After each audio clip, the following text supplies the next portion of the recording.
Datang nih ya, R15 yang dimana keluarnya itu susah hidup ya kan ya. Dia udah ganti TPS, injektor gitu ya. Tapi masalah masih tetap sama nih.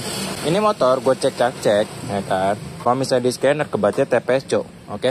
Tapi masalahnya kalau misalnya TPS apes-apesnya itu kalau digas urut masih mau gitu di angka 80 sampai 100 ya kan ya.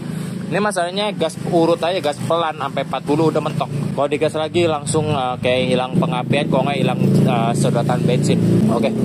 Kalau begini kita langsung cek aja ya, karena ini motor ya suwe dari sono ujung loh sampai sini nih dorong loh, gara-gara nyoba nih motor mati tiba-tiba ya, terus nggak mau hidup lagi, digas dikit mati, gas dikit mati. Oke. Ownernya juga bilang ya udah bang cek aja, kalau misalnya bukan luaran, kalau sampai mesin ya udah cek aja. Oke gas, feeling gua sih ke mesin ya, karena tidak ada namanya sedotan kayaknya nih. Oke, cek langsung deh ya. Tanya kan kalau mesin PR luaran juga susah dicek boy, ya kan. Mau diganti ini itu juga tetap aja nggak berfungsi gitu. Udah ganti TPS, ganti injektor, ya buang duit. Rotak kelihatannya baru ya bang ya. Coil juga kelihatannya baru. TPS, injektor ya. Oke, gas. Bang, nih ya. Ketika gue bongkar pistonnya, posisi pistonnya kayak gini nih. Oke. Ini hitungannya udah jebol, parah nih baret dalamnya. Blok, oke, tuh, ya kan. Nah, dalam ya. Untuk bagian klep, ini kalau gue bisa cek masih pakai per, tidak ada namanya kebocoran, oke.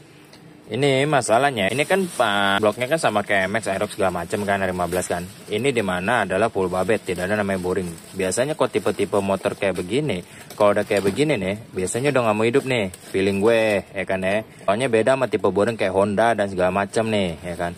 Feeling gue sih kesini ya, yang dimana sudah ada namanya kebocoran PR di bagian piston nih. Ini gue tes ya, pakai piston MX Aerox ukuran 64 ya. Oke, kita gas ya, coba ya, hidup apa enggak. Datang ya, R15, oke. Yang gimana penyakitnya unik banget ya. Kalau orang nonton di video ya, greget, gua aja greget deh. Cuman di komentarnya hilang, pokoknya ya. Pokoknya sempat pokoknya ini gua cek. Owner juga sempat ngecek ke bengkel lain ya. Dan akhirnya suruh gua garap dan segala macam nih. Ini lama ya, nyari taunya lama banget gue. Tapi pada akhirnya gue berani PD dan segala macam dan akhirnya benar ketemu ya. Kalau kalian penasaran, nontonnya videonya oke. Oke, ini motor ya R15 pertama kali datang adalah dimana kalau naikin mesin motornya dia nyala di gigi 12 ya kan, itu udah dudutan sama ketika udah di RP40 nih motor mati kalau digas. Di RP40 mati, di RP40 mati. Ownernya kesini aja di stut ya kan ya. Terus tuh gue tes bener masih mati lagi, sampai gue ngengkol capek, ngidupinnya capek, dorong ngengkol. Ini kan nggak ada engkolnya nih. Pokoknya di starter sampai capek banget gue ya. Jalan ke sono mogok ya kan, dorong, tes lagi, jalan sono jauh lagi, dorong ya, capek gue dorong di motornya, berat lagi kan ya. Pokoknya keluarnya itu gigi 1-2 berbet ketika DRP40 mati, terus apalagi naik ke gigi 3 langsung mati nih motor, langsung hidupnya susah banget. Oke, di sini gue udah cek bagian mesin ya kan, gue udah cek bagian pengisian dan segala macem ya kan ya. Pengisiannya normal, akinya nggak ada soak ya kan, sampai gue suruh bawa speedometer ya, tadinya dia nggak pakai speedometernya ya kan ya, buat bisa cek engine segala macam. Dan akhirnya ketemu ya, tapi memang mesinnya ada versi, tapi ya pokoknya keluarnya kan bukan masalah mesin, keluarnya adalah kenapa di RP40 mati. Oke, pokoknya pengapian, kinya bagus, pengacanya bagus dan segala macam ya. Itu cuma masalah sepele dong ya. Nontonin videonya nih kalau kalian penasaran cok. Boy, ini ya, ini kondisi piston lo ya. Oke. Nah, coba baratnya kayak gini ya. Kemarin saking gue penasaran, gue kasih pinjam blok gue yang ukuran 64 ya. Ternyata bukan dari ini ya. Soalnya gue cek ke bagian klep, tidak ada namanya kebocoran dan segala macam sih. Jadi cuma ngetes, ternyata masih sama. Tapi ternyata udah ketemu ya penyakitnya ya. Oke. Ini gue pasikin ulang ya. Pakai mesin dulu udah ketahuan ya.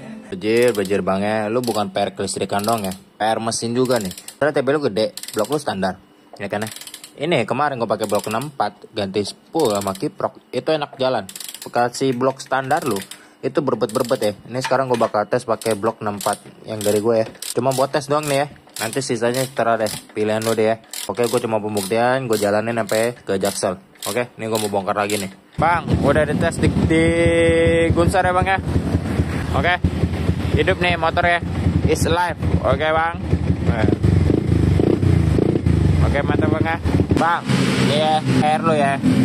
Pertama gue ngetes pakai blok 64 mm gue, masih motor ini nggak mau jalan di 40 ppm, masih mati ya. Oke. Setelah gue cek kelistrikan segala macam, PR-nya nyata ada 2 ya, di bagian kelistrikan sama di mesin ya. Untuk kelistrikan di kiprok sama spool. Ini udah ganti yang baru ya, kiprok ori baru sama spool ori baru nih. Terus gue pikir pakai blok ori lu itu masih bisa pakai bang, ternyata nggak bisa ya. Gue udah tes bongkar pakai blok ori lu, gue pikir masih bisa pakai, ternyata nggak bisa. Ini kiprok ori asli sama spool ori asli belum gue copot, gue pakai blok orian lu nggak bisa. Sekarang gue tuker lagi blok 64 mm baru bisa jalan emang ya. Tapi berebetnya karena injektornya tidak memenuhi debit BBM. Karena ini gue pakai blok bagian 64 mm ya. Oke, ini blok 64 mm nih, beda ya. Oke, ini blok gue nih ya. Jadi 10 ori ganti, kiprok ori ganti sama blok ya, baru bisa jalan di motor. Cuma berbet karena debit BBM nggak bisa jalanin. Ini perlu dua hal ya, mesin sama kelistrikan bang. Mendingan nanggung bor apa emang ya, karena TB lo udah gede. Jadi mesin sekalian dibor apa ya, pakai blok piston gede, injektor ganti lebih gede, sepul sama kiprok udah baru bisa nih motor normal ya. Oke bang ya, udah gue tes jalan nih.